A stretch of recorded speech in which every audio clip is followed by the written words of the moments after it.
विद्यार्थिनीच्या विनयभंग प्रकरणातील फरार शिक्षक अखेर जेरबंद. पंढरपुरातून कुरुंदवाड पोलिसांची गुप्त कारवाई. कोल्हापूर जिल्ह्यातील कुरुंदवाड पोलीस ठाण्याच्या हद्दीतील विद्यार्थिनीच्या विनयभंग प्रकरणात मोठी घडामोडी समोर आली आहे. गेल्या काही दिवसांपासून फरार असलेला संशयित शिक्षक अजित भूपाल दिवटे याला अखेर कुरुंदवाड पोलिसांनी पंढरपूर येथून ताब्यात घेतले आहे. या प्रकरणामुळे परिसरात मोठी खळबळ उडाली होती. संशयिताविरोधात गुन्हा दाखल झाल्यानंतर त्याच्या अटकेची मागणी विविध सामाजिक संघटना आणि राजकीय पक्षांकडून सातत्याने केली जात होती.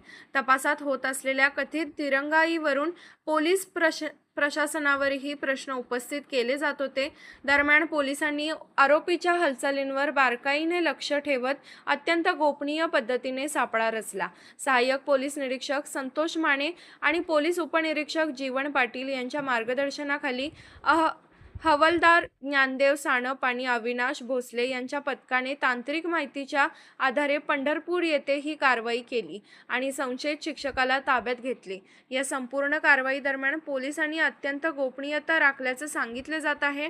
आरोपीला ताब्यात घेतल्यानंतर या प्रकरणाच्या तपासाला अधिक वेग आला आहे.